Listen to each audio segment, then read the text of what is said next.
Bonjour et bienvenue. Je vous propose dans cet épisode de Philo Conseil une réflexion autour du cogito de Descartes, ceci pour en tirer quelques idées quant à réfléchir sur soi-même. Le cogito de Descartes est connu selon la formule suivante : je pense, donc je suis. René Descartes est un philosophe français du XVIIe siècle à qui l'on reconnaît volontiers d'avoir révolutionné l'histoire de la pensée en ouvrant la voie à la philosophie moderne.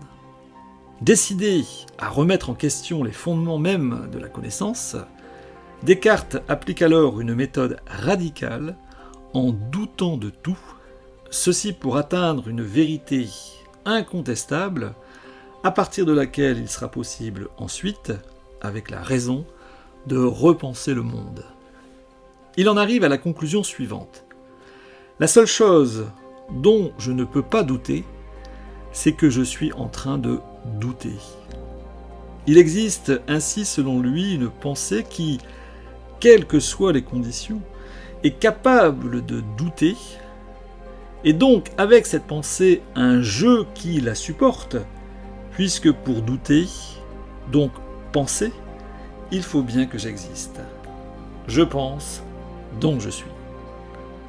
Ou encore, Descartes nous dit, dans l'une de ses œuvres intitulée Discours de la méthode, je le cite, « Je connus de là que j'étais une substance dont toute l'essence ou la nature n'est que de penser, et qui pour être n'a besoin d'aucun lieu ni ne dépend d'aucune chose matérielle. » Fin de citation.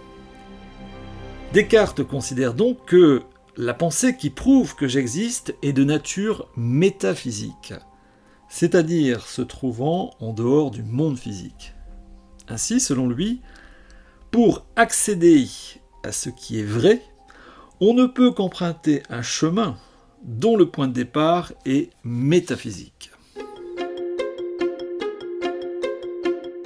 Le cogito de Descartes n'a pas qu'une portée épistémologique, puisqu'il est possible, à partir du « je pense donc je suis », de réfléchir sur soi-même.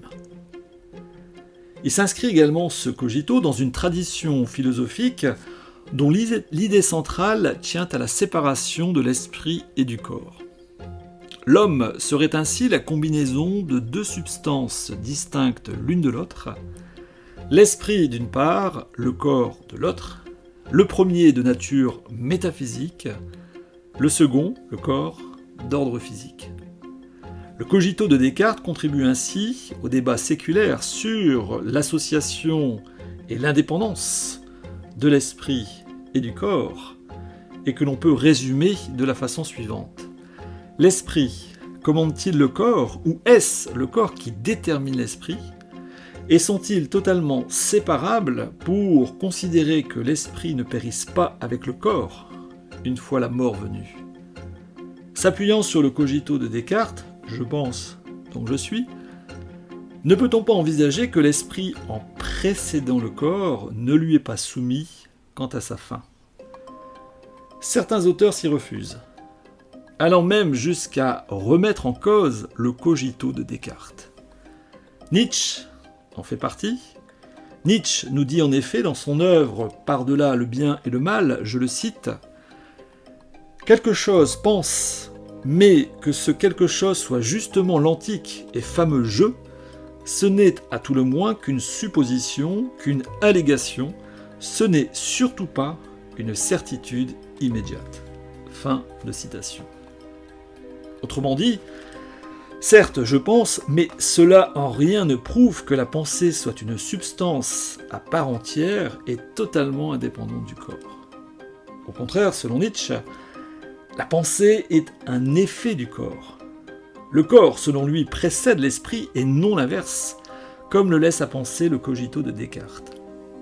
Nietzsche est reconnu dans l'histoire des idées comme le philosophe au marteau, celui dont la pensée est radicale en brûlant toutes les idoles, que celles-ci soient religieuses, idéologiques ou politiques. Mais aussi s'attaque-t-il aux thèses qu'il estime illusoires et qui placent l'homme au centre de tout. Le cogito de Descartes, selon lui, en fait partie.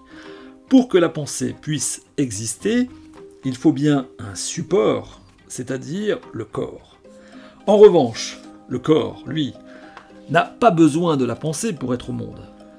Il arrive parfois malheureusement que le corps soit maintenu en vie sans qu'il n'y ait plus aucune activité cérébrale. En outre, notre pensée est influencée par notre état corporel. Que je sois fatigué physiquement, que je sois malade, ou alors en pleine forme, je pense différemment. De là à considérer que c'est la matière qui pense et rien d'autre, qu'il nous est possible de penser que nous existons grâce au cerveau et seulement grâce à lui, il n'y a qu'un pas que franchissent les matérialistes. Au XXe siècle, la phénoménologie, courant philosophique consistant à interpréter le monde à partir des seuls phénomènes perçus, et ceci sans considération idéaliste, revisite la question de la conscience. L'idée centrale qui est développée est la suivante. La conscience est toujours conscience de quelque chose. Elle n'existe pas en soi, indépendamment de tout sujet ou d'objet avec lequel elle se trouve en relation. La conscience n'existe qu'en se projetant vers ce qui lui est extérieur.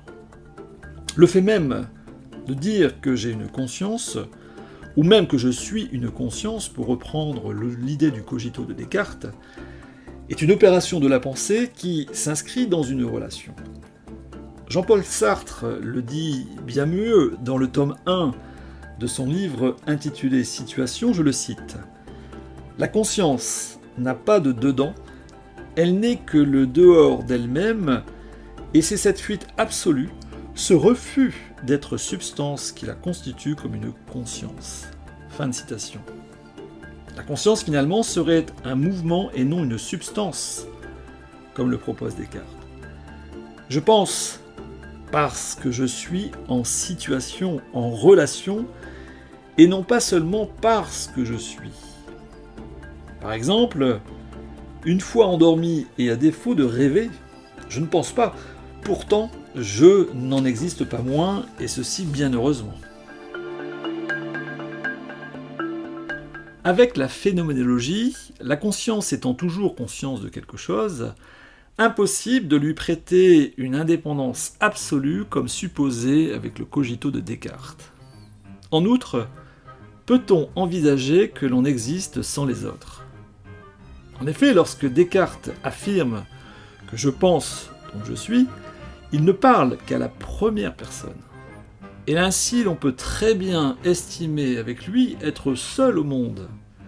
Qui ne dit pas en effet qu'autrui n'est qu'une représentation de mon esprit, que je pense exister parmi les autres, alors qu'il n'y a qu'une seule et unique réalité, c'est-à-dire la mienne. Il existe d'ailleurs à ce propos une théorie, le solipsisme, qui pousse à l'extrême le cogito de Descartes, et qui nous dit que je ne peux être certain d'exister qu'en tant que sujet pensant, tout ce qui m'entoure n'étant que représentation. Là aussi, Sartre s'y oppose en développant le concept d'intersubjectivité. Dans L'existentialisme est un humanisme, il nous dit, je le cite, « La subjectivité que nous atteignons là, à titre de vérité, n'est pas une subjectivité rigoureusement individuelle, car nous avons démontré que dans le cogito, on ne se découvrait pas seulement soi-même, mais aussi les autres. Par le « je pense », contrairement à la philosophie de Descartes, contrairement à la philosophie de Kant, nous nous atteignons nous-mêmes en face de l'autre, et l'autre est aussi certain pour nous que nous-mêmes. Ainsi, l'homme qui s'atteint directement par le cogito découvre aussi tous les autres, et il les découvre comme la condition de son existence. Fin de citation. La critique de Sartre à propos du cogito est ainsi directe. Je ne peux pas penser que j'existe en tant qu'unique sujet pensant. Le sujet existe parce qu'il est en relation avec autrui. Finalement, le « tu » précède le « je ». Je suis car tu es là, moins parce que je pense que je suis. Autrui n'est pas extérieur au sujet, il en fait partie. Absolument seul, je ne peux pas être un sujet, tout au plus un objet. Le cogito confère à la pensée une puissance sans égale, car selon Descartes, c'est grâce à elle que nous pouvons être certains d'exister. C'est ainsi que le philosophe français accorde un statut unique à l'homme au sein du monde en tant qu'être pensant et conscient de lui-même. Ce statut l'autorise, selon Descartes, à devenir comme maître et possesseur de la nature. On peut dire qu'il aura été entendu lorsque l'on constate l'emprise que l'homme aujourd'hui a sur la nature et le monde qui l'entoure, jusqu'à désormais être capable de le détruire instantanément ou de l'épuiser à petit feu. Il est certain que Descartes a joué un rôle fondateur dans le progrès scientifique et technologique depuis le XVIIe siècle, en donnant à la science des bases méthodiques pour progresser.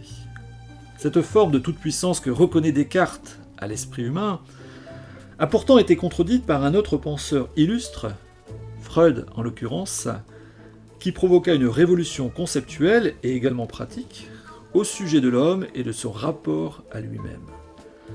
En effet, Sigmund Freud, médecin autrichien, fonda à la fin du XIXe siècle la psychanalyse, soit une médecine de l'esprit visant à accéder à ce qui nous gouverne au plus profond de nous. Avant lui, Schopenhauer et Nietzsche avaient exploré chacun les tréfonds de l'âme humaine et concluaient que nos passions tiennent le gouvernail de notre existence bien plus que la raison. Freud est celui qui sut donner un nom à cette forme d'antagonisme entre le corps et l'esprit, c'est-à-dire l'inconscient. Selon lui, comme pour d'autres, existe en nous une force obscure qui nous dépasse et dont nous n'avons pas conscience. Tout le travail psychanalytique consiste à accéder à cette force, pour comprendre la façon dont elle nous anime et ses effets sur notre conscience. Selon Freud, sans psychanalyse, notre conduite nous échappe car nous n'en sommes pas maîtres. Avec l'inconscient freudien, le « je » du cogito tombe de son piédestal pour laisser place au « ça » freudien. Il s'agit ici moins d'une critique du cogito de Descartes que d'un renversement en remplaçant le « je pense, donc je suis » par « ça pense, et donc je suis ». Freud, comme Nietzsche, ébranle le cogito cartésien et avec lui la possibilité du libre arbitre. Je vous remercie de votre attention, j'espère vous avoir apporté matière à penser.